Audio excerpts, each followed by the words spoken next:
অথচ আমরা যদি সূরা হাদীদের দিকে তাকাই, সূরা হাদীদ 27 পারার দিকে আছে, সেখানে আল্লাহ পাক বলেছেন হুয়াল আউয়ালু ওয়াল আখিরু ওয়াজ যাহিরু ওয়াল বাতিন। আল্লাহ পাকই হচ্ছে প্রথম, তিনি প্রথম, তিনি শেষ, তিনি প্রকাশ্য, তিনি গোপন। ওয়া হুয়া বিকুল্লি শাইইন আলিম, এবং তিনি প্রত্যেকটা বিষয় সম্পর্কে জ্ঞানী। তিনি প্রথম, তার মানে যখন মহাবিশ্বের কিছুই ছিল না, শুধুমাত্র আল্লাহ রাব্বুল আলামিন ছিলেন। আমরা কি বিশ্বাস করি এটা? যখন মহাবিশ্বের কিচ্ছু ছিল না, আল্লাহ পাক ছিলেন। হুয়াল আউয়াল, তিনি প্রথম। ইতিহাস শুরু হয়েছে আল্লাহ থেকে, ইতিহাস শেষ হবে আল্লাহ গিয়ে। যখন কিচ্ছু ছিল না, আল্লাহ পাক ছিলেন। যখন কিছুই থাকবে না, আল্লাহ পাক থাকবেন। আল্লাহ রাব্বুল আলামিন প্রথমে সৃষ্টি করেছেন আরশ। ওয়া কানা আরশুহু আলাল মা, আর আল্লাহ পাকের আরশ ছিল পানির উপরে। কিসের উপরে? পানির উপরে। এরপর আল্লাহ রাব্বুল আলামিন সৃষ্টি করেছেন কলম। কি করেছেন? কলম। এবং কলমকে বলেছেন উক্তুব, কলম তুমি লিখো। কলম বলেছেন মাযা আকতুব, আমি কি লিখব? আল্লাহ বলেছেন কিয়ামত পর্যন্ত যত কিছু হবে সমস্ত বিষয় লিখে ফেলো। কলম সমস্ত বিষয় লিখে ফেলেছে আল্লাহর জ্ঞান থেকে। ওয়া হুয়া বিকুল্লি শাইইন আলিম, আল্লাহ পাক অতীত, বর্তমান, ভবিষ্যৎ সমস্ত কিছুর ঊর্ধ্বে মহাজ্ঞানী। কেমন মহাজ্ঞানী আল্লাহ পাক? আমাদের এখানে আমরা যারা বসে আছি বা যাদের কাছে লেকচারগুলো পৌঁছে যাবে অনলাইনের মাধ্যমে, অফলাইনের মাধ্যমে, যারাই এই লেকচারগুলো শুনবে, তারা জান্নাতে যাবে না জাহান্নামে যাবে? আর জান্নাতে গেলে, জান্নাতে যাওয়ার 1000 বছর পর তারা কি করবে? আর জাহান্নামে গেলে, জাহান্নামে যাওয়ার 1 কোটি বছর পর তারা কি আযাব ভোগ করবে, আল্লাহ পাক এই মুহূর্তে সেটা জানেন। আমি কি বুঝাতে পারছি আল্লাহ পাক কেমন জ্ঞানী? জ্ঞানের উৎস কি? জ্ঞানের উৎস কে? জ্ঞানের উৎস থেকে আমি পরে আসছি। আল্লাহ পাক কলম সৃষ্টি করে প্রত্যেকটা বিষয়কে লিখতে বলেছেন। কলম লিখে ফেলেছে। কালি শুকিয়ে গেছে, কলম উঠিয়ে নেওয়া হয়েছে। অতএব এই দুনিয়ার জীবনে আপনার দুনিয়ার বাড়ি গাড়ি, টাকা পয়সা, রিজিক, ব্যবসা বাণিজ্য, স্ত্রী সন্তান, এগুলোকে নিয়ে এত বিচলিত হওয়ার কিছু নাই। আপনার আমার তাকদিরে যা লেখা হয়েছে, এর একটা দানা আপনি বেশি খেয়ে পৃথিবী থেকে যাবেন না। আর আপনার আমার রিজিকে যা আছে তার এক চুল রেখে আপনি দুনিয়া থেকে যাবেন না। এটাই চূড়ান্ত সত্য কথা। আপনি ঘুষ খান আর সুদ খান আর দুর্নীতি করেন আর মানুষের সম্পদ আত্মসাৎই করেন না কেন, যতটুকু লেখা আছে আপনার তাকদিরে, এর বেশি আপনি কিচ্ছু পাবেন না। আর আপনি হালালে থাকার জন্য যতই কষ্ট করেন, হালালে আছেন, সবজি বিক্রি করে খাচ্ছেন, আপনি ছোটখাটো ব্যবসা করছেন, মানুষ আপনাকে দাম দেয় না, আন্ডার এস্টিমেট করে, গরিব বলে, ফকির মিসকিন বলে, কিন্তু আপনার তাকদিরে যা আছে আপনি সেটাই পাবেন, এর বেশি আপনি কিচ্ছু পাবেন। হুয়াল আউয়ালু ওয়াল আখির, আল্লাহ পাক প্রথম এবং আল্লাহই শেষ। কুল্লু মান আলাইহা ফান ওয়া ইয়াবকা ওয়াজহু রাব্বিকা যুল জালালি ওয়াল ইকরাম, প্রত্যেকটা বিষয় ফানা হয়ে যাবে, কিচ্ছু থাকবে না। এখন আপনি পৃথিবীতে যা দেখছেন এগুলোর কিছুই থাকবে না। প্রত্যেক মানুষ, প্রত্যেকটা জিন, প্রত্যেক উদ্ভিদ, প্রত্যেক এই প্রাণী, আকাশ, মহাবিশ্ব, গ্রহ নক্ষত্র, চন্দ্র সূর্য, সমুদ্র, পাহাড় পর্বত, বিশ্বনেতা, রাষ্ট্রনেতা, সমাজ নেতা, পরিবারের কর্তা, অর্থনৈতিক নেতা, সবাই মারা যাবে, সবাই শেষ হয়ে যাবে, কিচ্ছু থাকবে না। এই বিষয়টা আগে ভালো করে হজম করতে হবে যে আমরা এখানে থাকতে আসিনি, আমরা এই দুনিয়ায় থাকতে আসিনি, আমরা এখানে এসেছি চলে যেতে। যার মনের মধ্যে এই কনসেপ্ট থাকে সে কখনো আল্লাহ পাকের বিদ্রোহী হতে পারে না, সে কখনো আল্লাহ দ্রোহিতা করতে পারে না, কুফরি করতে পারে না, শিরক করতে পারে না, আল্লাহর অবাধ্য হতে পারে না। যার মনের মধ্যে এই চিন্তা বদ্ধমূল যে আমি এখানে থাকতে আসিনি, আমি এখানে মুসাফিরের মতো এসেছি, গাছের ছায়া বিশ্রাম নিচ্ছি, বিশ্রাম নিয়ে শেষ হবে চলে যাও।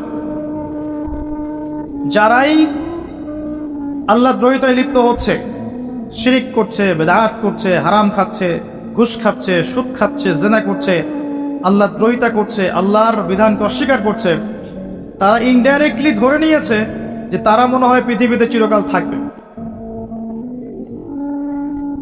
কারণ যদি কিয়ামতের মাঠের কথা তাদের স্মরণ থাকতো তারা কখনো এই কাজগুলো করতে পারতো না, পারতো?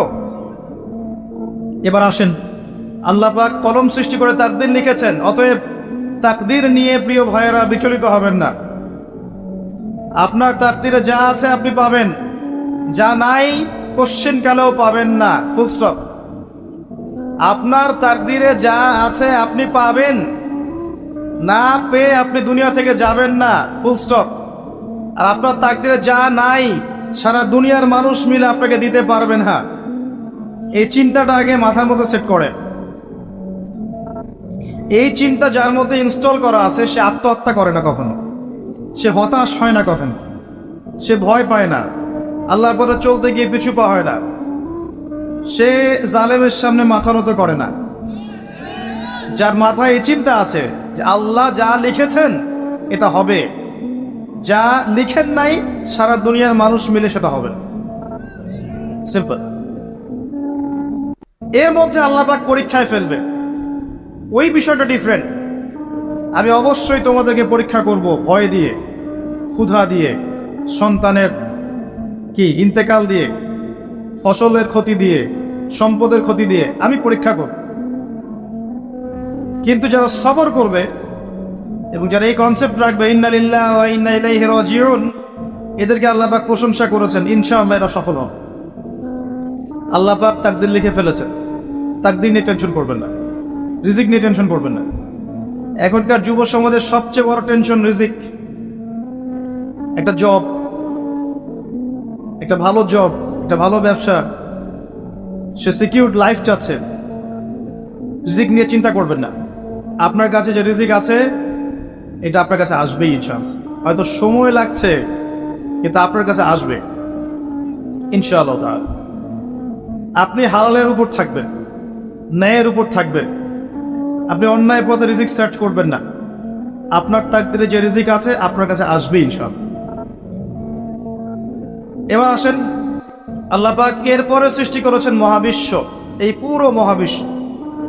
তাকদীর লিখার পরে মহাবিশ্ব কয়দিনে? ফি সিত্তাতি আইয়াম, 6 দিনে। মাত্র 6 দিনে আল্লাহ পাক পুরো মহাবিশ্ব সৃষ্টি করেছেন।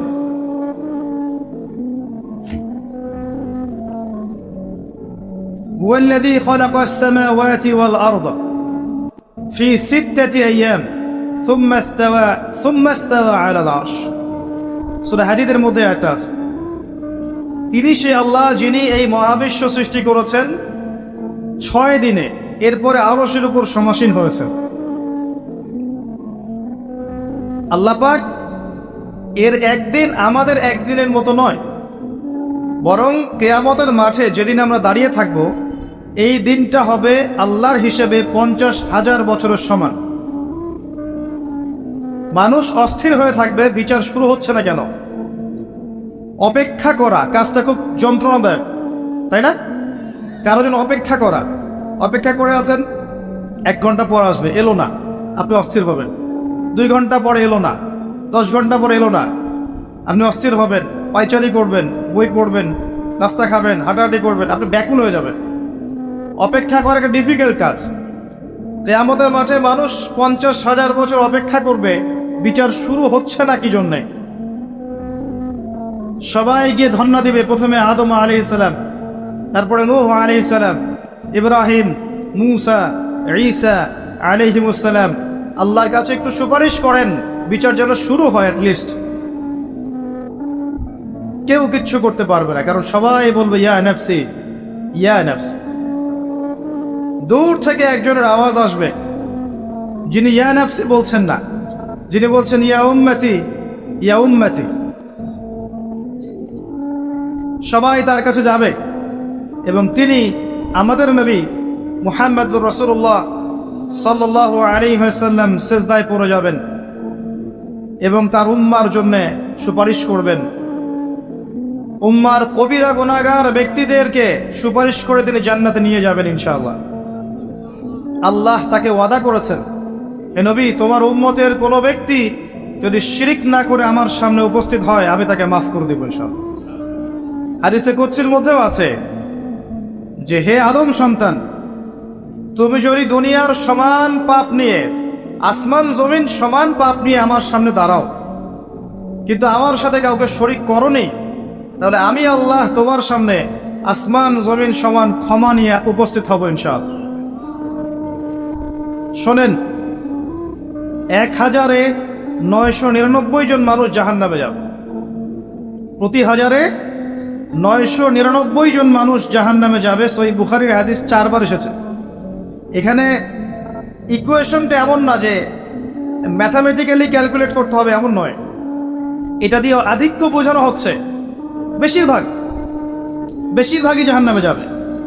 এই কথা আল্লাহ পাক কিন্তু সূরা আরাফের মধ্যেও বলেছেন 179 নম্বর আয়াতে, ওয়ালাকাদ যারানা লিজাহান্নামা কাসীরাম মিনাল জিন্নি ওয়াল ইনস। একই বিষয়ে কোরআন হাদিস পরস্পর মিলে যায়। এখানে একটা বিষয় বুঝতে হবে, আল্লাহ পাক বলেছেন সূরা নিসার মধ্যে, ইন্নাল্লাহা লা ইয়াগফিরু আন ইউশরাকা বিহি ওয়া ইয়াগফিরু মা দুনা যালিকা লিমান ইয়াশা। আল্লাহ পাক তার সাথে শিরকের গুনাহ মাফ করবেন না, এছাড়া যে কোনো গুনাহ আল্লাহ পাক যাকে ইচ্ছা মাফ করতে পারেন। তার মানে যে বেশিরভাগ মানুষ জাহান্নামে যাচ্ছে তাদের আমলনামায় কোন পাপ থাকতে পারে? কথা বোঝা যাচ্ছে কি? নিঃসন্দেহে তাদের আমলনামায় শিরকের পাপ থাকবে। এটা বুঝতে আপনাকে পিএইচডি করার দরকার নাই।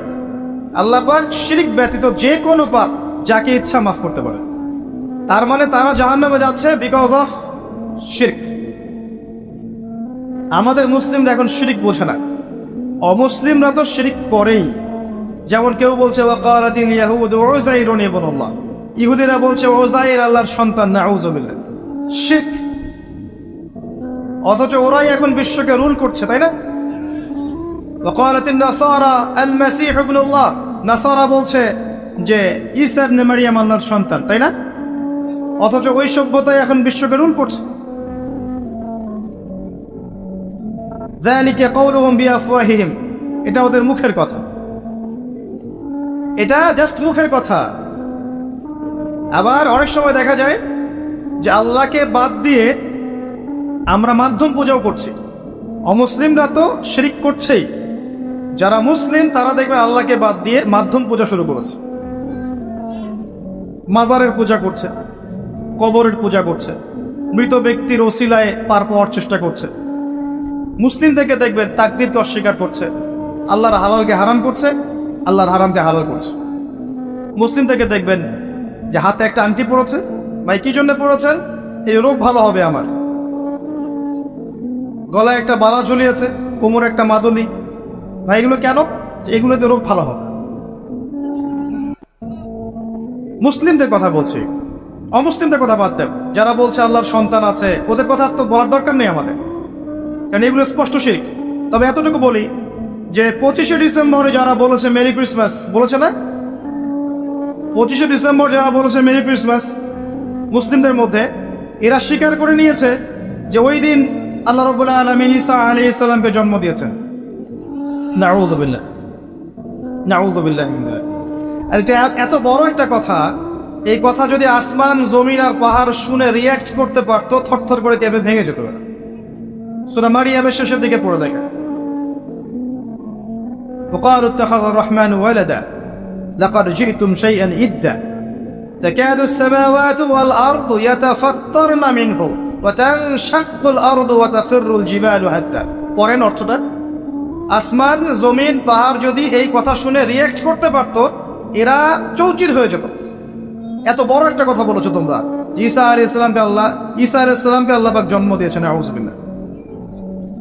এরা তো শিরক করছেই। মুসলিমরাও দেখবেন এই যেগুলো বললাম, আল্লাহকে বাদ দিয়ে অন্যের কাছে দোয়া করছে, আল্লাহকে বাদ দিয়ে অন্যকে সিজদা করছে, আল্লাহকে বাদ দিয়ে অন্যের কাছে নজর মানত করছে, আল্লাহকে বাদ দিয়ে অন্যের জন্য জবাই করছে, আল্লাহর তাকদীরকে অস্বীকার করছে, আল্লাহর হালালকে হারাম করে নিচ্ছে, আল্লাহর হারামকে হালাল করে নিচ্ছে। দেখবেন মুসলিমরা করছে। এবার মুসলিম জেনারেশন, এমন একটা প্রজন্ম বের হয়েছে এখন, ইয়াং জেনারেশনের, তারা বলছে যে এই মহাবিশ্ব বিগ ব্যাং থেকে সৃষ্টি হয়েছে, আল্লাহ বলতে কিছু নাই। আপনি বোঝেন কি কারণে প্রতি হাজারে 999 পিপল জাহান্নামে কেন যাবে? কারণটা কি? শিরক।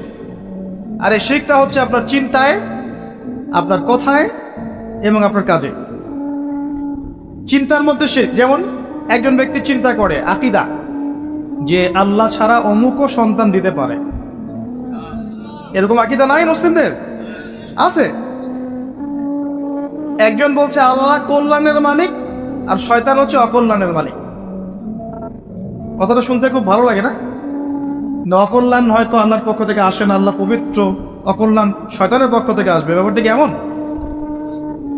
ভালো মন্দ, কল্যাণ অকল্যাণ, দুঃখ কষ্ট সুখ সবকিছু কার পক্ষ থেকে আসে? এমন নয় যে ভালোগুলো আল্লাহ দেন, অকল্যাণগুলো শয়তান দেয়, নাউযুবিল্লাহ। এরকম আকীদা আছে মানুষ। কিছু মানুষ বলছে তাকদীর বলতে কিচ্ছু নাই, মানুষ নিজেই তার কর্মের নিয়ন্ত্রণ। কিছু মানুষ বলছে যে ভাগ্যই সব, মানুষের কাজের কোনো স্বাধীনতা নাই। মানে ভাগ্যই সব, আমার কাজের কোনো স্বাধীনতা নাই, আমি কলের পুতুল। চুরি করেছো কেন? আল্লাহ তাকদীরে লিখেছে তাই। সুদ খাও কেন? ঘুষ খাও কেন? রিলিফের মাল মেরে খাও কেন? আল্লাহ তাকদীরে লিখেছে তাই। এরকমও কিছু মানুষ আছে। প্রত্যেক পদে পদে আপনি শিরক পাবেন। আপনি আল্লাহকে ছাড়া সিজদা দেখতে পারবেন, আল্লাহকে ছাড়া মানুষ নজর করছে, মানত করছে, কসম করছে, কুরবানি করছে, সিজদা করছে, দোয়া করছে এবং ওসিলা পূজা করছে যে আল্লাহ বাদ দিয়ে অমুকে আমাকে পরকালে পার করিয়ে দিবে। নাউযুবিল্লাহ বলছেন ঠিকই, কিন্তু আমাদের দেশের বহু মানুষের আকীদা এমন যে আমাকে পরকালে পার করায় দেওয়ার লোক আছে, সমস্যা নাই। শোনেন, পরকালের প্রতিটা সুপারিশ আল্লাহর ইখতিয়ারে। একজন শহীদ, আল্লাহর পথের শহীদ, তিনি কিন্তু সুপারিশ করবেন, কিন্তু তিনি নিজের ক্ষমতায় করবেন না আল্লাহর ক্ষমতায় করবেন। আলেম, হাফেজ, আল্লাহর পথের যারা মুজাদ্দিদ ছিলেন, আল্লাহওয়ালা আউলিয়া মানুষ, নবীগণ, সিদ্দিকগণ, সুহাদা, সুপারিশ করবেন নিজেদের ক্ষমতায় না আল্লাহর ক্ষমতায়। আকীদা স্পষ্ট না থাকলে তখন আমল করতে গিয়ে শিরক হয়ে যাবে। আর শিরক হলেই কি হবে? ওই যে বললাম, প্রতি হাজারে 999 জন মানুষ জাহান্নামে যাবে। এবার আসেন, আল্লাহ পাক মহাবিশ্ব সৃষ্টি করেছেন কয়দিনে?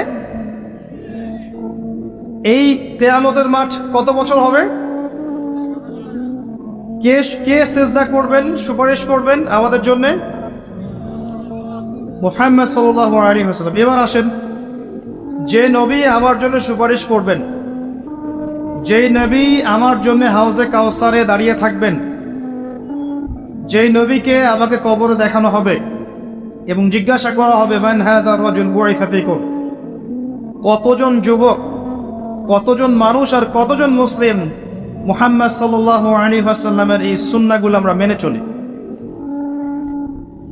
যাকে কবরে দেখানো হবে, যিনি সুপারিশ করবেন, যিনি আমাদেরকে ছাড়া জান্নাতে যাবেন না, যিনি হাউজে কাউসারে দাঁড়িয়ে থাকবেন, যিনি জান্নাতের দরজায় প্রথম কড়া নাড়বেন এবং যিনি তার উম্মতকে নিয়ে ফিকির করছেন কিয়ামতের মাঠে, ইয়া উম্মতি ইয়া উম্মতি, উম্মতের মধ্যে কতজন যুব সমাজ মুহাম্মদ সাল্লাল্লাহু আলাইহি ওয়াসাল্লামের সুন্নাহ মেনে চলে? বলেন।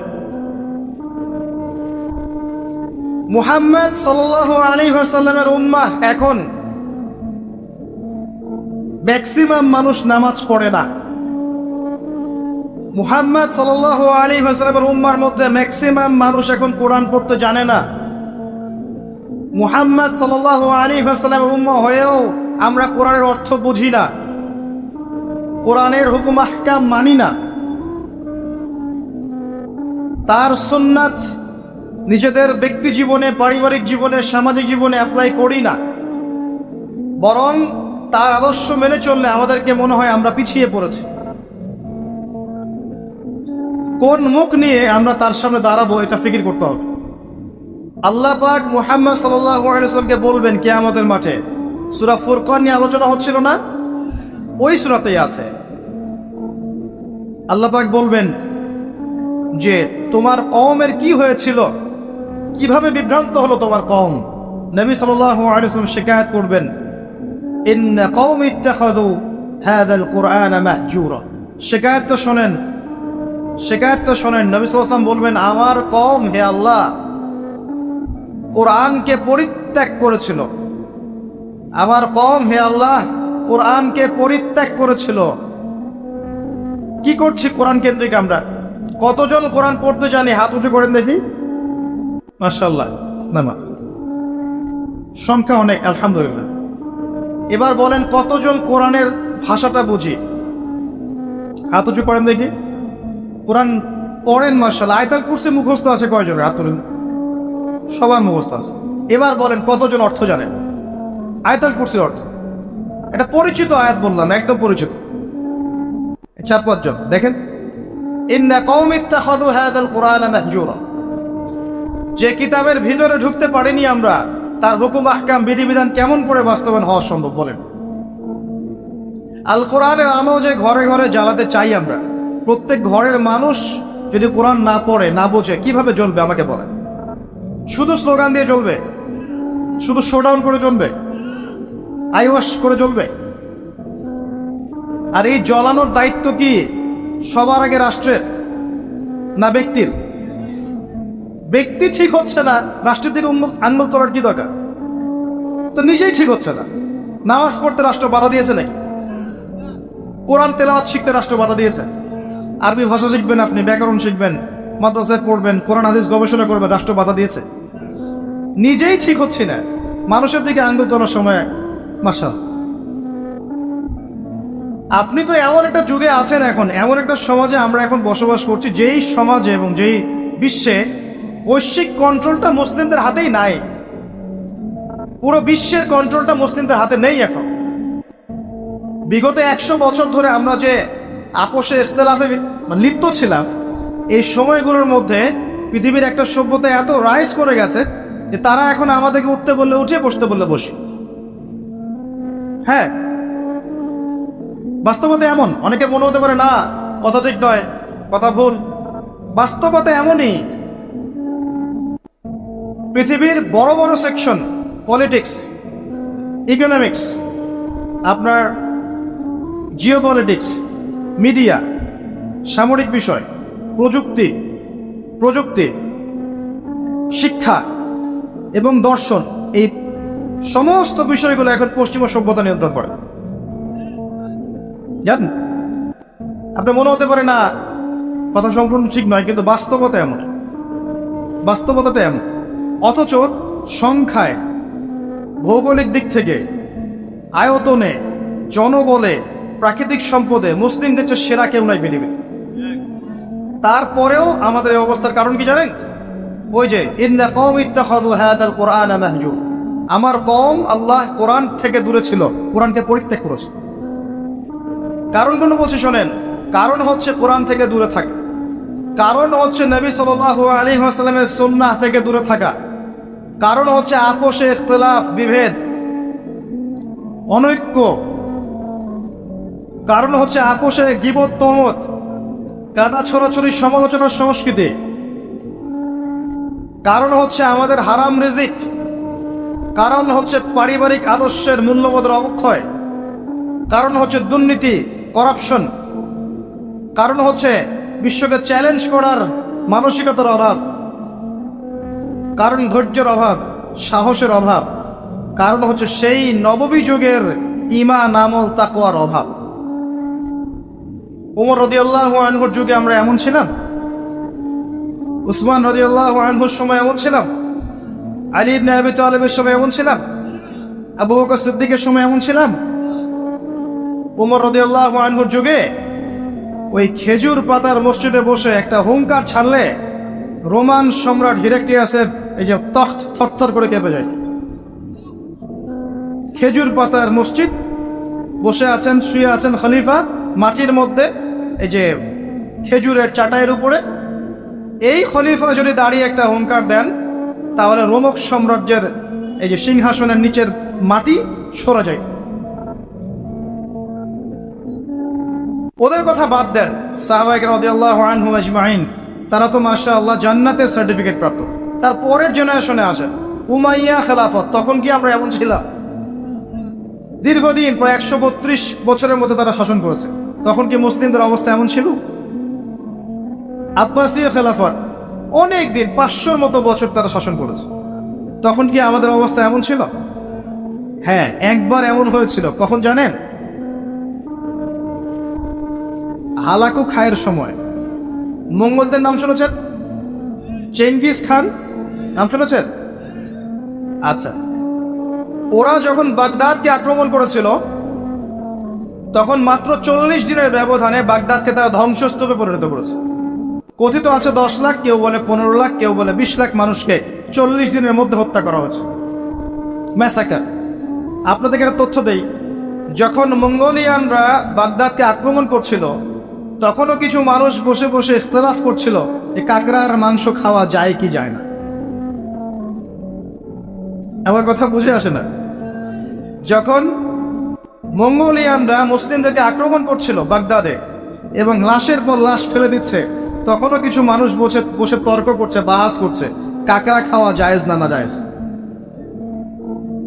ওই সময় নিশ্চয় এটা গুরুত্বপূর্ণ কাজ ছিল নাকি? ওই সময় গুরুত্বপূর্ণ কাজ কি ছিল বলেন? ওদেরকে প্রতিহত করা নয় কি? এখন যারা মুসলিমদের সাথে এমন আচরণ করছে, এখনো কি আমরা সেই কাজই করছি না? এই মানসিকতা থেকে বের না হতে পারলে কি আমাদের উন্নতি হবে ভাই? মৌলিক কাজে আসেন, প্রচুর পড়াশোনা করতে হবে। প্রথম কাজ, একটা দেশ, একটা সরকার থাকে, প্রশাসন থাকে, জনগণ থাকে, ওলামায়ে কেরাম থাকে, যুব সমাজ থাকে, থাকে না? এরা সবাই এক না আলাদা? এরা সবাই একটা নেশন না আলাদা? একে অপরের শত্রু না মিত্র? একে অপরের ভাই না শত্রু? এরা সবাই একটা নেশন না, একটা বডি না? একটা দেহের একটা অংশে আঘাত পেলে অন্য অংশ ব্যথা পায় না? ব্যথা পায়। যদি ব্যথা না পায় তাহলে ওই অংশটা প্যারালাইজ না? অবশ্য আমরা সবাই এক, এই কনসেপ্টটা ভুলে গেছি।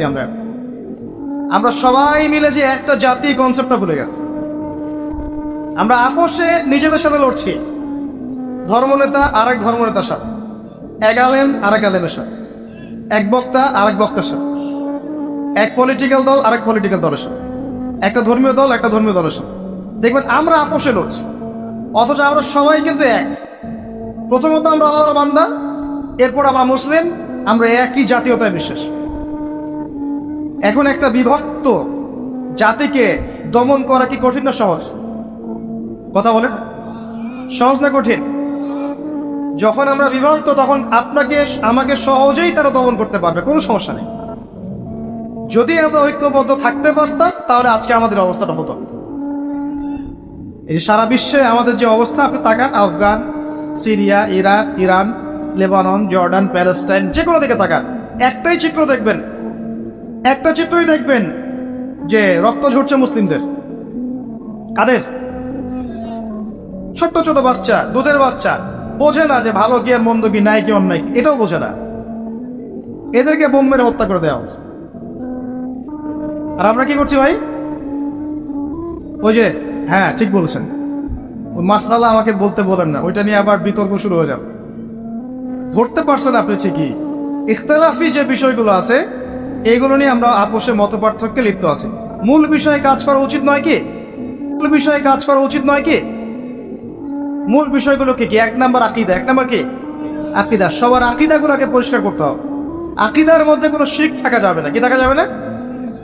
শিরকি আকীদা নিয়ে আপনি আল্লাহর পথে কাজ করতে পারবেন না, সফল হবেন না। যাদের আকীদার মধ্যে শিরক আছে, শিরকি আকীদা নিয়ে আপনি সফল হতে পারবেন না, এটা সম্ভব না। 2 নাম্বার, আমল ঠিক করতে হবে। আমলের মধ্যে বেদাত রাখা যাবে না। কি রাখা যাবে না? বেদাত রাখা যাবে, সুন্নত থাকতে হবে। 3 নাম্বার, রিজিক খাবো, হারাম থাকা যাবে না, হালাল থাকতে হবে। না খেয়ে মারা যাবো, তাও যাবো, হারাম খাবো। কথা বোঝা যায় কি? খাবো না, বা 3 বেলার জায়গায় 1 বেলা খাবো, হারাম খাবো, পারা যাবে ইনশাআল্লাহ। আমি জানি আর কেউ পারুক না পারুক, ইয়াং জেনারেশন পারবে ইনশাআল্লাহ।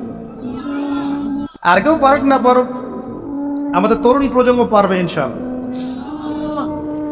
4 নাম্বার, পরিবার গড়ব নববী আদর্শে।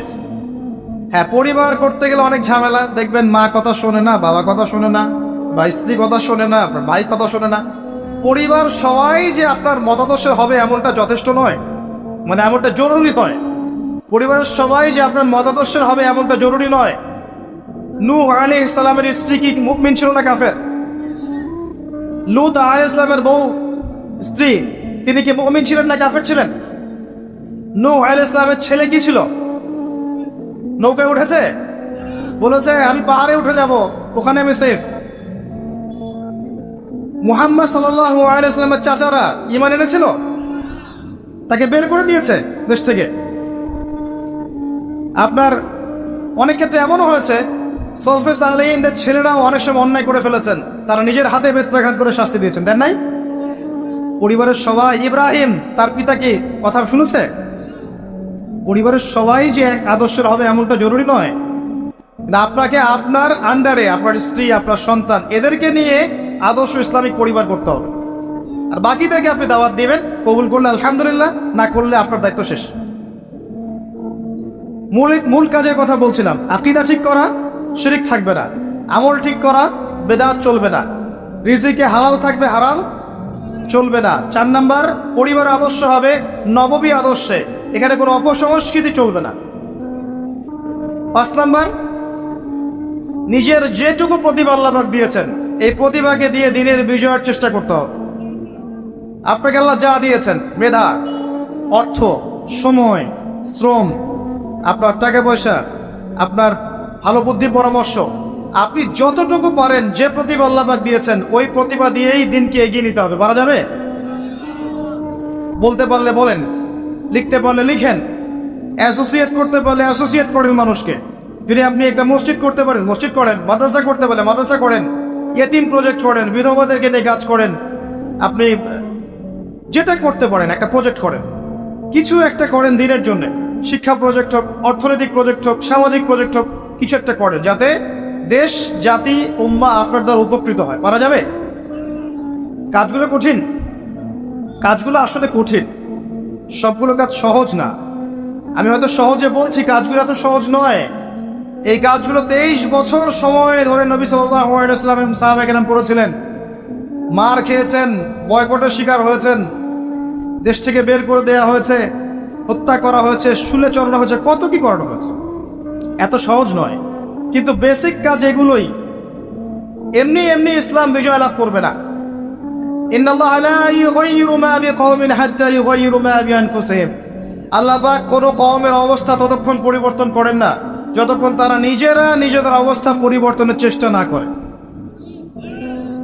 কিন্তু আল্লাহ বলেছেন, কাম মিন ফিয়াতিন কলিলা গালাবাত ফিয়াতান কাসীরা। কত ক্ষুদ্র ক্ষুদ্র দল ছিল যারা বড় বড় দলের উপর বিজয় লাভ করেছিল আল্লাহর সাহায্যে। কখন বিজয় আসবে? একটা মূলনীতি বলছি, ইন তানসুরুল্লাহ ইয়ানসুর। আবার বলেন, কি আয়াতটা বললাম? ইন তানসুরুল্লাহ ইয়ানসুরকুম ওয়া ইউসাব্বিত আকদামাকুম। যখন তোমরা আল্লাহকে সাহায্য করবা, আল্লাহ তখন তোমাদেরকে সাহায্য করবে। তার আগে আল্লাহ পাক সাহায্য করবে। এমনি এমনি বিজয় আসবে না। আমি অনেক ভিতরে চলে গেলাম কথা, মূল কথায় আসেন।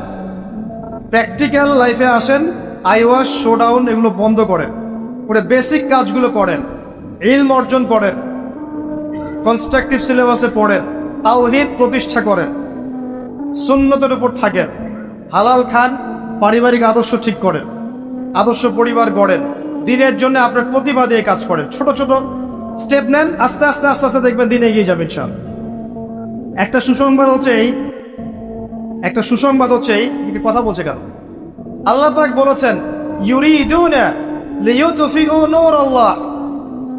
তারা ইসলামের দুশমন যারা আছে এরা চায় আল্লাহর নূরটাকে মুখের ফুৎকার দিয়ে নিভিয়ে ফেলতে, আল্লাহর দিনকে মুখের ফুৎকার দিয়ে নিভিয়ে ফেলতে। ওয়াল্লাহু ইউতিম্মু নূরা, কিন্তু আল্লাহ পাক তার নূরকে প্রজ্বলিত করবেন ইনশাআল্লাহ। এটা ওয়াদা করেছেন আল্লাহ, ওয়ালাউ কারিহাল কাফিরুন, যদিও কাফেররা এটা পছন্দ করবে না। কারণ কি, হুয়াল্লাযী আরসালা রাসূলা, তিনি সে আল্লাহ যিনি তার রাসূলকে পাঠিয়েছেন, বিল হুদা, হেদায়েত সহকারে, ওয়া দীনিল হক, এবং সত্য দিন সহকারে। এই দিনটা সত্য না মিথ্যা? চূড়ান্ত সত্য দিন ইসলাম। কি জন্য পাঠিয়েছেন? লিইয়ুযহিরাহু আলা দ্বীনি কুল্লি, যাতে করে অন্য সব দিনের উপর ইসলাম বিজয়ী হতে পারে। ঘরের কোনায় তসবিহ টেপার জন্য দিন পাঠানো হয়নি, অন্য সমস্ত দিনের উপর ইসলামকে বিজয় করাতে হবে, এই জন্য দিন এসেছে। আর এই বিজয় অর্জন কি এমনি এমনি হবে? নিজের অবস্থা পরিবর্তন করতে হবে। পড়াশোনা, আকীদার সংস্কার, আমলের সংস্কার, দাওয়াত, মেহনত, তাবলীগ, আত্মত্যাগ, হালাল রিজিক, এগুলোর মধ্য দিয়ে দেখবেন আপনার দিন ইনশাআল্লাহ তাআলা আজ হোক আর কাল হোক বিজয় লাভ করবেই ইনশাআল্লাহ। ইসলাম জিতবেই, আপনাকে সহ অথবা আপনাকে ছাড়া। এবার আসেন শেষের অংশে চলে আসে। আমরা যে কথাটা থেকে শুরু করেছিলাম যে বেশিরভাগ মানুষ জাহান্নামে যাবে শিরকের কারণে, আর মুহাম্মদ সাল্লাল্লাহু আলাইহি ওয়াসাল্লাম আমাদের জন্য একমাত্র আদর্শ, যিনি পরকালে আমাদের জন্য সুপারিশ করবেন, কেউ করবে না।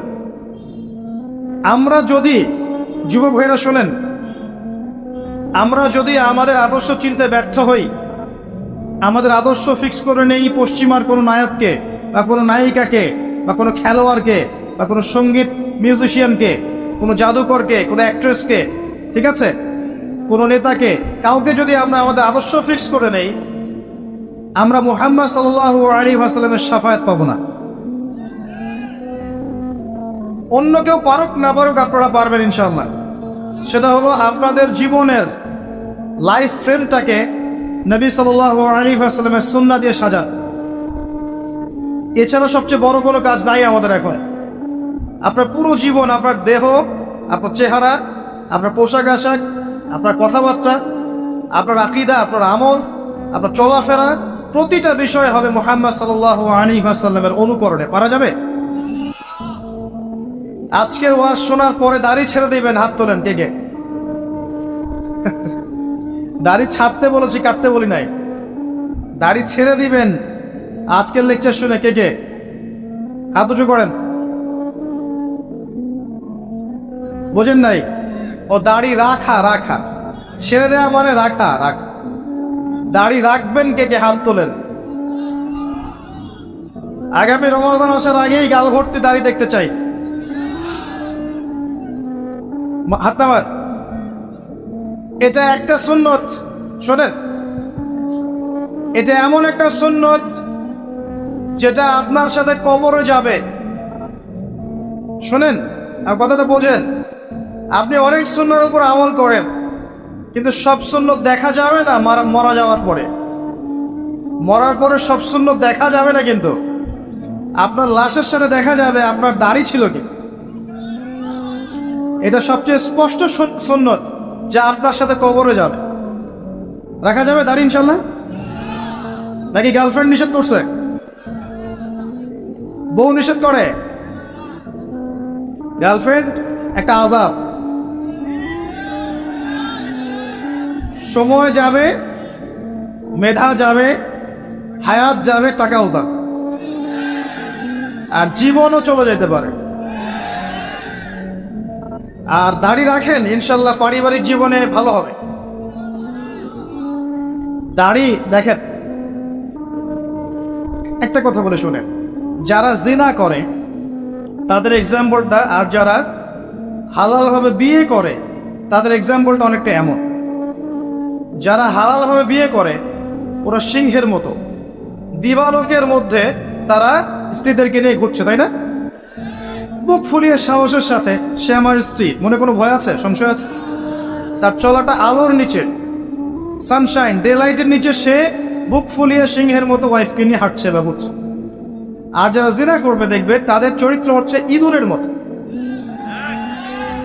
ইঁদুর দিনের বেলা রাতের এই দিনের আলোর মধ্যে কিন্তু সে কাজ করতে পারে না, সে রাতের অন্ধকারে কাজ করে। কথা বুঝতে পারছেন? যখন আপনি এই যে অবৈধ সম্পর্কে থাকবেন, এটা ইঁদুরের স্বভাব। সিংহের স্বভাব নিয়ে নেন, হালালভাবে বিয়ে করে দিবালোকে স্পষ্টভাবে স্ত্রীকে নিয়ে করেন, এটা করেন। সিংহের কেশর থাকে না, থাকে না। আল্লাহ পাক একটা খাসলত দিয়েছেন, আমাদের একটা বৈশিষ্ট্য দিয়েছেন, পুরুষদের দাড়ি থাকবে মাশাআল্লাহ, স্ত্রীদের দাড়ি থাকবে না, মেয়েদের দাড়ি থাকবে না। আর ওই যে হাদিসটা বারবার আমার মাথায় নক করে, দুইটা হাদিস বারবার নক করে। একটা হচ্ছে যে কিয়ামতের আগে আগে এক শ্রেণীর মেয়ে আসবে যারা কাপড় পরেও নগ্ন থাকবে, এই হাদিসটা আছে না? আরেকটা হাদিস হচ্ছে মেয়েদের সংখ্যা কমবে, ছেলেদের সংখ্যা মেয়েদের সংখ্যা বাড়বে, ছেলেদের সংখ্যা কমবে, এবং মেয়েরা ছেলেদের পোশাক পরবে। এই দুইটা হাদিস আপনি যদি একটু শহরগুলোতে যান, দুইটার জাজল্যমান দৃষ্টান্ত দেখতে পারবেন। আমি বলি আপনাদেরকে, কিয়ামতের কোন সাইনের জন্য অপেক্ষা করে বসে আছেন এখন? আর কিসের জন্য অপেক্ষা করে বসে আছেন? আর কি প্রয়োজন আপনার? আর কোন নিদর্শন প্রয়োজন? আজকে থেকে 100 বছর আগে এইসব মেয়েদের অস্তিত্ব ছিল, যারা এই রোড প্লেসে মেয়েদের ছেলেদের পোশাক পরে ঘুরে বেড়াতো, এবং এমন মেয়েরা যারা কাপড় পরে নগ্ন থাকতো আজকে থেকে 100-200 বছর আগে। এই দুইটা হাদিস আপনি যখন দেখছেন, আপনি শেভ করছেন ক্লিন, তখন আমার ওই হাদিসটা মনে পড়ে যায় যে ছেলেরা মেয়েদের পোশাক পরবে, মেয়েরা ছেলেদের পোশাক পরবে। এটা আপনি মেয়ের পোশাক পরে নিলেন। কথা বুঝতে পারছেন? যখন আপনি ক্লিন শেভড, আপনি মেয়েদের পোশাক পরলেন। আর মেয়েদেরকে দেখেন, স্যুট, ফর্মাল প্যান্ট, টাই আছে না, জিন্স, টি শার্ট। জিজ্ঞাসা করতে পারে যে আপনারাও কি এগুলো রাস্তাঘাটে দেখে বেড়ান না? আমাদের উত্তর হচ্ছে না ভাই, দেখে বেড়াই না, কিন্তু না দেখে উপায় থাকে না। এবং যেদিকেই তাকাবো সেদিকেই তার। দুইটা অপশন আছে আমার সামনে, একটা আকাশের দিকে মাথা তুলে হাঁটা, আর একটা মাটির দিকে মাথা তুলে হাঁটা। যদি আকাশের দিকে তাকাই, সামনে বাড়ি খাবো, আর মাটির দিকে তাকায় হাঁটতে থাকলে কখনো হয়তো মাথা তুলতেই হচ্ছে। যখনই তুলবেন তখনই কাজ। বিষয়টা হচ্ছে যে ফাংশনটা চেঞ্জ হয়ে গেছে। মেয়েরা ছেলেদের জায়গায় চলে আসে, আর ছেলেরা মেয়েদের জায়গায় চলে আসছে। তরুণ প্রজন্মকে আমি নসিহত করব যে পুরুষত্ব বজায় রাখেন, পুরুষের গাম্ভীর্য, পুরুষের ব্যক্তিত্ব, ওর যে গায়রত, এটাকে বজায় রাখেন। গায়রতওয়ালা পুরুষের এখন অনেক অভাব। যেসব পুরুষেরা গোপনে জেনা করছে, এদের গায়রত নাই। গায়রত মানে বোঝেন? আপনার ব্যক্তিত্ব, আপনার গাম্ভীর্য, শৌর্যবীর্য নাই। যেসব পুরুষেরা এই গার্লফ্রেন্ড বয়ফ্রেন্ড অ্যাফেয়ার্সে লিপ্ত আছে, এদের গায়রত নাই। যারা ক্লিন শিফট করে ঘুরছে, এদের গায়রত নাই। যারা বিয়ে করছে, যৌতুক নিচ্ছে, এদের কোনো গায়রত নাই। যারা টাকার জন্য পরিবারের স্ত্রীদের প্রতি অত্যাচার করছে, এদের কোনো গায়রত নাই। ব্যক্তিত্ব সম্পন্ন পুরুষ। এমনকি দেখা যাবে দিনের ক্ষেত্রে এসেও যদি আপনি দিনকে দুনিয়ার বিনিময়ে বিক্রি করে দেন, তাহলে আপনারও গায়রত নাই, আপনারও ব্যক্তিত্ব নাই, গাম্ভীর্য নাই, শৌর্যবীর্য বলে কিছু নাই। পুরুষরা হবে পুরুষের মতো। একটু সাহাবীদের জীবনীগুলো পড়বেন, একটু নবী সাল্লাল্লাহু আলাইহি ওয়াসাল্লামের জীবনীটা পড়বেন, স্পেশালি 4 খলিফার জীবনীগুলো পড়বেন, ইসলামের ইতিহাসগুলো পড়ে দেখবেন পুরুষদের ফাংশন কি ছিল সমাজের মধ্যে, তারা কিভাবে শৌর্যবীর্যের সাথে এই পুরো সমাজটাকে এগিয়ে নিয়ে গিয়েছিল। ব্যক্তিত্ব ছিল, গাম্ভীর্য ছিল, কথাবার্তায়, চলাফেরায়, আচরণে, চেহারায় একটা সিংহ ভাব ছিল। এখন আপনি খেয়াল করে দেখেন, এই তরুণ প্রজন্মের দিকে দেখেন, অ্যাটিটিউডগুলো দেখেন, চেহারা, কথাবার্তা, behaviour, dress up, get up, চলাফেরা, ব্যক্তিত্ব, রুচি, সব দেখবেন মেলি। ফাংশন চেঞ্জ হচ্ছে ভাই। আমি কিয়ামতের আলামত দেখছি, এগুলো আলামত স্যার। মাইন্ডসেট চেঞ্জ হয়ে গেছে। দেখবেন ফেসবুকে বসে ঝগড়ার পর ঝগড়া করছে, ঘন্টার পর ঘন্টা ধরে ছেলেরা। অথচ এটা পুরুষের স্বভাব নয়। কিন্তু পুরুষের স্বভাব কি জানেন? তর্কাতর্কি লাগছে, সরাসরি মারামারি হবে, ব্যাপারটা এমন না। এটা পুরুষের স্বভাব ছিল যে কোনো কারণে তর্কাতর্কি লেগেই গেছে, অস্ত্র নিয়ে দুই মুখোমুখি। এটা পুরুষের স্বভাব ছিল ন্যাচারালি, আগে এটাই হয়ে আসছে আর কি। এখন দেখবেন এটা নাই। এই যে কিবোর্ডে ঝগড়া করছে, চুলছে না ঝগড়া, মানে ছোট ছোট বিষয়গুলোকে নিয়ে এমন ঝগড়া, বাপ মা বংশ নিয়ে গালি দিয়ে শেষ, একদম মেয়েলি স্বভাব। আর মেয়েদেরকে দেখেন, গলার ভয়েস দেখেন ছেলেদের মতো, অ্যাটিটিউড দেখেন ছেলেদের মতো, এবং ব্রেইন ওয়াশ তারা এইভাবে যে এতে করে ওদের ডিগনিটি, সম্মান বেড়েছে। এটা আমি বলবো না তাদের উন্নতি, বরং আমি বলবো যে আমরা যারা আছি আমাদের অধঃপতন হয়েছে এখানে। আল্লাহ পাক বোঝার তৌফিক দান করে। আমি একটা কথা বলতে গিয়ে আবার এদিকে চলে আসলাম যে সুন্নাহ, নবী সাল্লাল্লাহু আলাইহি ওয়াসাল্লামের সুন্নাহ আপনার চেহারায়, আপনার শরীরে, আপনার পড়াশোনায়, আপনার আমলে, পরিবারে, সমাজে নিয়ে চলে আসে। পারা যাবে না ইনশাআল্লাহ? আল্লাহ পাক তৌফিক দান করুন আমাকে এবং আপনাদের সবাইকে। আমি সহজ বুদ্ধি বলছি, দিন রাত 24 ঘন্টা ভাগ করেন, ভাগ করে প্রতিটা কাজকে আপনি সুন্নাহ দিয়ে সাজান। এই যে ঘুমাবেন, সুন্নত নাই? ঘুমানোর দুইটা সুন্নত বলে দেখি। ডান কাত হয়ে শোয়া, এটা তো সহজ। অজু করে শোয়া, ডান কাতে শোয়া, অজু করে শোয়া, আয়াতুল কুরসি পাঠ করা, সূরা ফালাক নাস ইখলাস পাঠ করা, দম করা, সারা গা মাসাহ করা, সূরা বাকারার শেষ 2 আয়াত বা 3 আয়াত পাঠ করা, পড়লে সূরা কাফিরুন পাঠ করা, আরো পড়লে সূরা মুলক পাঠ করা, 33 বার সুবহানাল্লাহ, 33 বার আলহামদুলিল্লাহ, 34 বার আল্লাহু আকবার, শুয়ে পড়েন আল্লাহুম্মা বিইসমিকা আমুতু ওয়া আহইয়া। এই ঘুমটা কি হবে? ইবাদত। পুরো ঘুমের সময়টা নেকি পাবেন ইনশাআল্লাহ।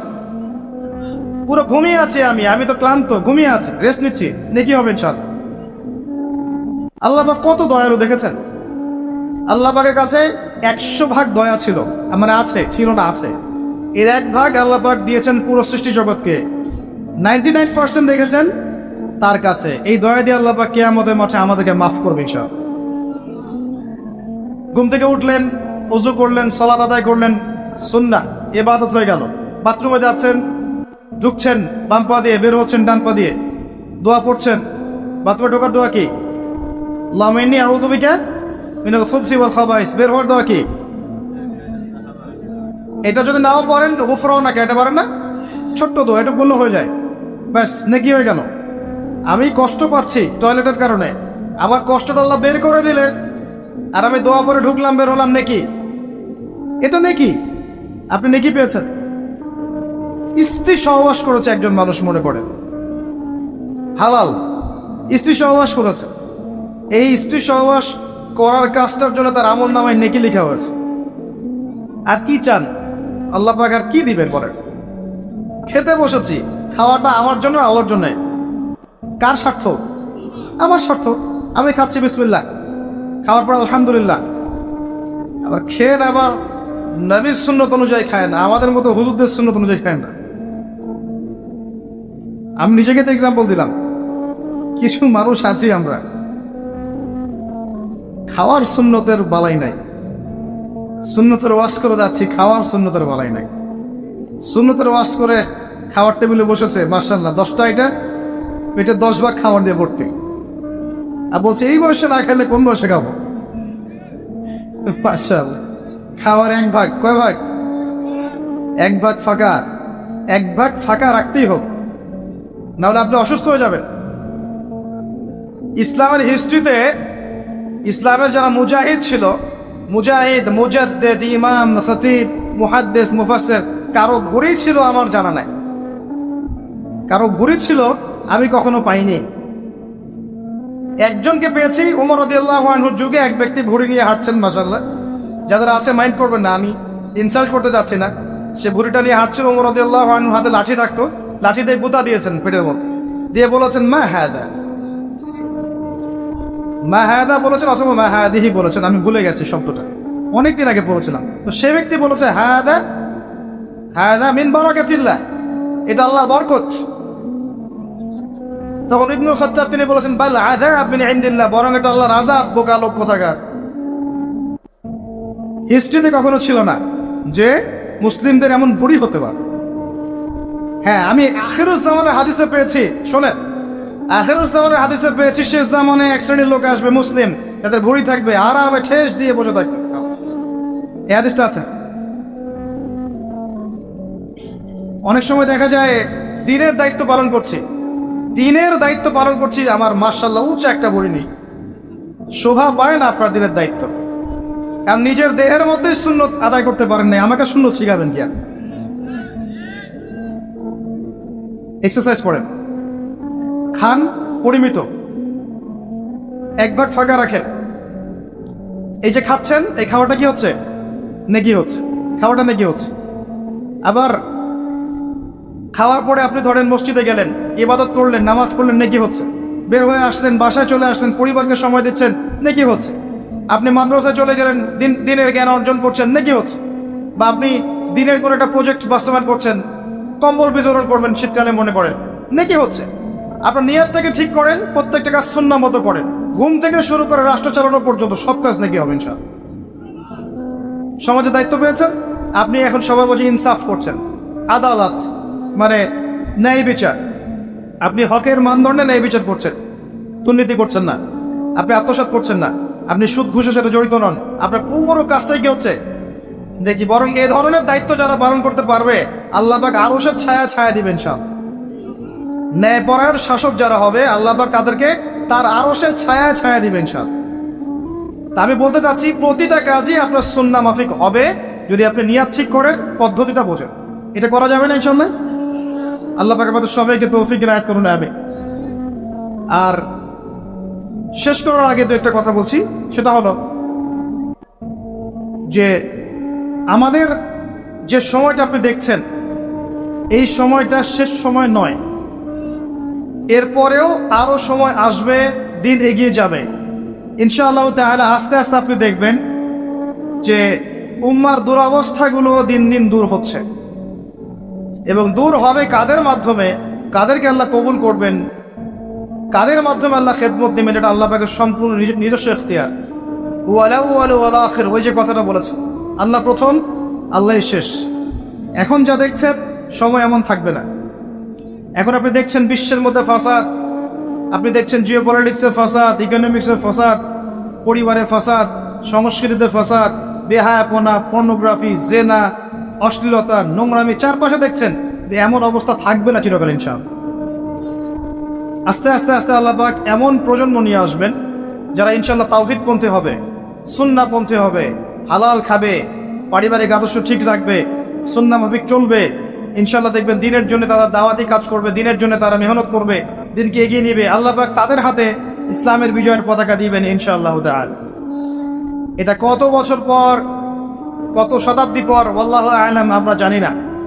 তা আমরা যদি আমাদের বেসিক দায়িত্বগুলো পালন করতে পারি, ইনশাআল্লাহ তাআলা ইসলাম বিজয় লাভ করবেই ইনশাআল্লাহু আযজা ওয়া জাল। হতাশ হবেন না, হীনমন হবেন না। ওয়ালা তাহিনু ওয়ালা তাহজানু ওয়া আনতুমুল আ'লাউনা ইন কুনতুম মুমিনিন। আবার বলছি, ইন তানসুরুল্লাহ ইয়ানসুরুকুম, তোমরা যদি আল্লাহকে সাহায্য করো, তবেই আল্লাহ পাক তোমাদেরকে সাহায্য করবে। ওয়া ইউসাব্বিত আকদামাকুম, তোমাদের পদযুগল আল্লাহ পাক সুদৃঢ় করে রাখবেন। শেষ করার আগে সূরা হাদীদ থেকে আর দুইটা কথা বলে শেষ করছি। সূরা হাদীদ নিয়ে কথা বলছিলাম, এখান থেকে শুরু করেছিলাম। আল্লাহ যেমন শুরু এবং শেষ, এর মাঝখানে আল্লাহ পাক যেমন এই মহাবিশ্ব সৃষ্টি করে আমাদেরকে দুনিয়ার হায়াত দিয়েছেন, এই হায়াতটাকে আমাদেরকে মূল্যায়ন করতে হবে। কি করতে হবে? এই হায়াতটাকে আল্লাহ পাক তুলনা করেছেন একটা আয়াতের সাথে, এটা বলে আমি শেষ করছি। শোনেন, এই দুনিয়ার জীবনের হায়াতটাকে আল্লাহ পাক তুলনা করেছেন এমন ভাবে, ই'লামু, তোমরা জেনে রাখো, আন্নামাল হায়াতুদ দুনিয়া, এই দুনিয়ার হায়াতটা হচ্ছে লাইবুন, খেলাধুলা, ওয়া লাহু, ঠাট্টা, মানে এটা অহেতুক, ওয়া যিনাতু ওয়া তাফাখুরুম বাইনাকুম ওয়া তাকাসুর, চাকচিক্য, একে অপরের প্রতিযোগিতা, প্রাচুর্যের মোহ ছাড়া কিছুই নয়। এটা আমাদের দুনিয়ার হায়াত। ওয়া মা হাযিহিল হায়াতুদ দুনিয়া ইল্লা মাতাউল গুরুর, এটা সম্পূর্ণ ধোঁকা, মরিচিকা ছাড়া কিছুই নয়। অতএব দুনিয়ার হায়াতটা যেহেতু মরিচিকা, আল্লাহ একটা কাজ দিয়ে দিয়েছেন, সাবিকু ইলা মাগফিরাতিম মির রাব্বিকুম ওয়া জান্নাহ। দুনিয়ার জীবনকে প্রাধান্য না দিয়ে তোমরা আল্লাহর ক্ষমা এবং জান্নাতের দিকে ছুটে চলো। উইদ্দাত লিল্লাযিনা আমানু বিল্লাহি ওয়া রাসূলিহি, এই জান্নাত তাদের জন্য প্রস্তুত করা আছে যারা আল্লাহ এবং তার রাসূলগণের প্রতি বিশ্বাস স্থাপন করেছে। এরাই সেই মানুষ যারা নূর পাবে। কি পাবে? নূর পাবে। ইয়াউমা তারাল মুমিনিনা ওয়াল মুমিনাত ইয়াসআ নূরুহুম বাইনা আইদিহিম ওয়া বিআইমানিহিম। এরাই সেই ব্যক্তি যারা নূর পাবে আল্লাহর। কিয়ামতের দিন ডানে এবং সামনে নূর ছুটতে থাকবে ইনশাআল্লাহ আযজা ওয়া জাল। মুনাফিকরা বলবে, নাকতাবিস মিন নূরিকুম, কিছু নূর আমাদেরকে দাও, আমরা তোমাদের সাথেই ছিলাম। ওদেরকে বলা হবে, লিনারজিউ ওয়ারাকুম ফালতামিসু নূরা, পিছনে যাও, তোমাদের নূর খুঁজে বের করো, কারণ দুনিয়ার হায়াত তোমাদেরকে প্রতারিত করেছে। প্রিয় ভাইরা, দুনিয়ার জীবনটাকে চূড়ান্ত জীবন মনে করবেন না। আপনার ৬০-৭০ বছরের হায়াতটাকে কাজে লাগান, তাওহীদের উপর থাকেন, সুন্নাহর উপর থাকেন, দুনিয়ার জীবনকে প্রয়োজন মনে করেন, মানুষের সাথে কম মিশেন, কম কথা বলেন, বেশি বেশি পড়েন, আমল করেন, তাজকিয়া অর্জন করেন, হালাল খান। দিনের বিজয়ের জন্য আপনার জান, মাল, সময়, শ্রম যা আল্লাহ আপনাকে দিয়েছেন এটা দিয়ে মেহনত করেন। ইনশাআল্লাহ তাআলা এই তরুণ প্রজন্ম এবং আমাদের আগামী প্রজন্মের হাতেই আল্লাহ চান তো দিনের বিজয়ের পতাকা উঠবেই ইনশাআল্লাহ আযজা ওয়া জাল। আল্লাহ পাক আমাদের সবাইকে কথা